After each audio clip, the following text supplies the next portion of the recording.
La historia de la redención. Capítulo 21. El pecado de Moisés.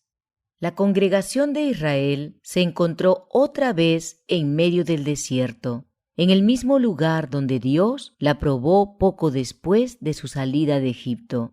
El Señor les hizo salir entonces agua de la roca, que continuó fluyendo precisamente hasta el momento cuando ellos llegaron de nuevo junto a ella.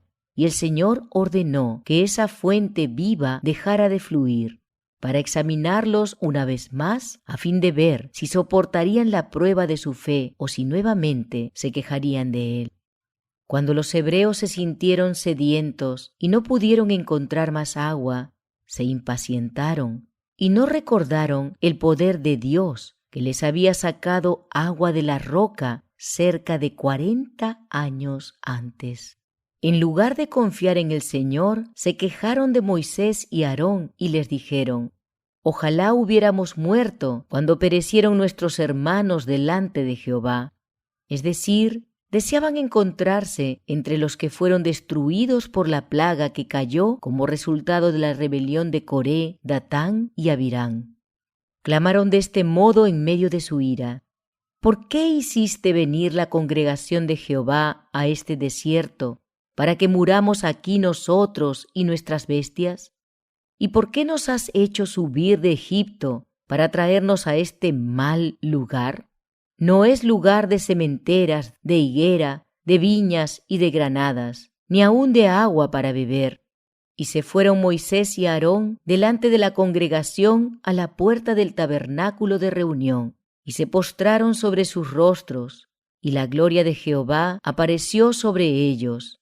Y habló Jehová a Moisés diciendo: «Toma la vara y reúne a la congregación, tú y Aarón tu hermano, y hablad a la peña a vista de ellos, y ella dará su agua, y les sacarás agua de la peña, y darás de beber a la congregación y a sus bestias». Entonces Moisés tomó la vara de delante de Jehová como él mandó. Moisés cede ante la impaciencia. Y reunieron Moisés y Aarón a la congregación delante de la peña, y les dijo: «Oíd ahora, rebeldes, ¿os hemos de hacer salir agua de esta peña?». Entonces alzó Moisés su mano y golpeó la peña con su vara 2 veces, y salieron muchas aguas, y bebió la congregación y sus bestias. Y Jehová dijo a Moisés y a Aarón: «Por cuanto no creísteis en mí, para santificarme delante de los hijos de Israel, por tanto, no meteréis esta congregación en la tierra que les he dado».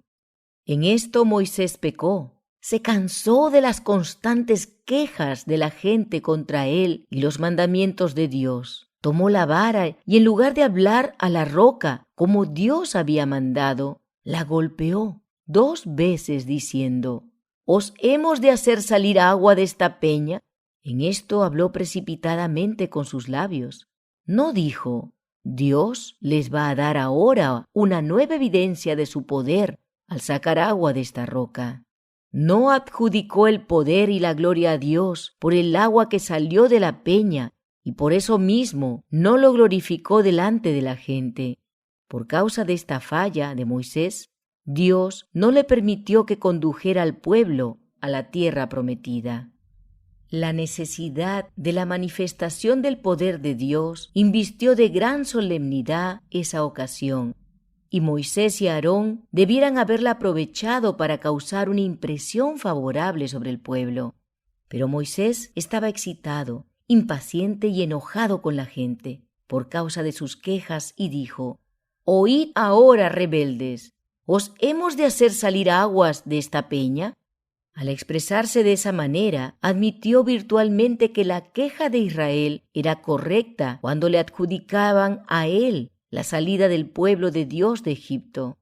El Señor había perdonado a la gente transgresiones mayores que este error de Moisés, pero no podía considerar al pecado de un dirigente del pueblo como si fuera el de uno de sus dirigidos.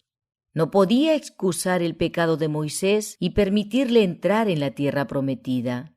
Jehová dio aquí a su pueblo una prueba irrefutable de que quien había producido esa maravillosa liberación y los había sacado de la esclavitud de Egipto era el ángel poderoso y no Moisés, y que ese ángel era el que iba delante de ellos en todas sus peregrinaciones, y acerca del cual había dicho: He aquí, yo envío mi ángel delante de ti, para que te guarde en el camino y te introduzca en el lugar que yo he preparado.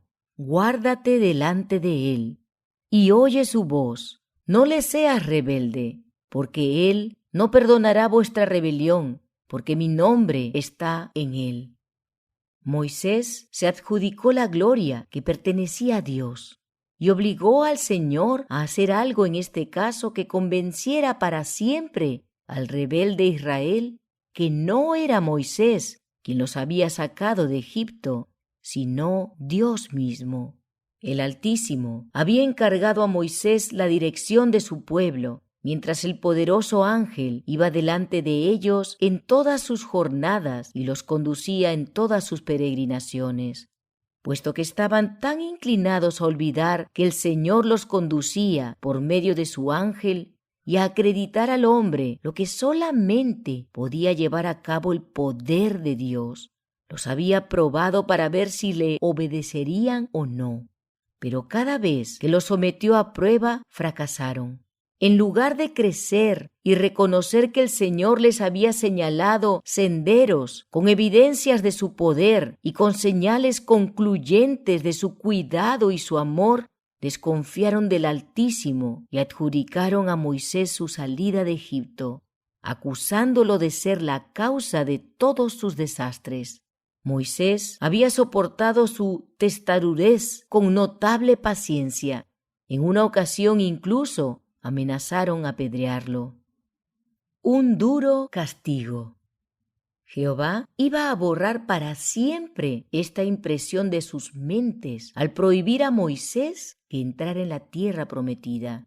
Dios había honrado mucho a Moisés, le había revelado su inmensa gloria, lo había puesto en sagrada proximidad con él en el monte y había condescendido a conversar con él como un hombre que habla con su amigo. Había comunicado a Moisés y por su intermedio al pueblo su voluntad, sus estatutos y leyes. El hecho de que fuera exaltado y honrado por Dios de esa manera le dio a su error una enorme magnitud. Moisés se arrepintió de ese error y se humilló profundamente delante de Dios. Expuso ante todo Israel el pesar que sentía por su pecado. No podía ocultar las consecuencias de su falta, y por eso les dijo que por no dar gloria a Dios no podía conducirlos a la tierra prometida. Entonces les preguntó que si un error de su parte era tan grande que merecía semejante corrección por parte de Dios, ¿cómo consideraría el Señor sus constantes quejas al acusarlo a él, Moisés, de las inusuales sanciones del Señor por causa de sus pecados? En este caso particular, Moisés había permitido que el pueblo albergara la impresión de que él había sacado agua de la roca, cuando debiera haber dado gloria al nombre del Señor ante su pueblo. Dios iba a zanjar entonces el asunto con su pueblo, manifestando que Moisés era solamente un hombre que seguía la dirección de alguien más poderoso que él, es a saber, el Hijo de Dios. En este sentido, los iba a dejar sin duda alguna. Cuando se da mucho, se requiere mucho. Moisés había sido sumamente favorecido con visiones especiales de la majestad de Dios. Se le había impartido en suma abundancia la luz y la gloria del Señor.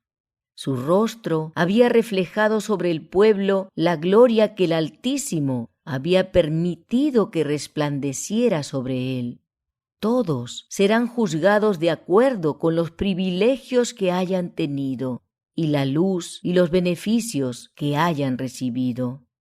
Los pecados de hombres buenos, cuyo comportamiento general ha sido digno de imitación, resultan especialmente ofensivos para Dios. Permiten que Satanás triunfe, que perturbe a los ángeles de Dios con los fracasos de sus instrumentos elegidos, y da a los impíos ocasión de manifestar arrogancia delante de Dios. El Señor mismo había guiado a Moisés de una manera especial y le había revelado su gloria como no lo había hecho con nadie sobre la tierra. Era naturalmente impaciente, pero se había aferrado firmemente de la gracia de Dios y había implorado con humildad sabiduría del cielo para ser fortalecido por el Señor y vencer así su impaciencia, al punto que Dios se refirió a él diciendo que era el hombre más manso que podría encontrarse sobre la faz de toda la tierra. Aarón falleció en el monte Hor, porque el Señor había dicho que no entraría en la tierra prometida, porque como Moisés había pecado cuando salió agua de la roca en Meriba. Moisés y los hijos de Aarón los sepultaron en el monte, para que la gente no se diera a la tentación de llevar a cabo una gran ceremonia en torno de su cuerpo y cayera así en el pecado de la idolatría.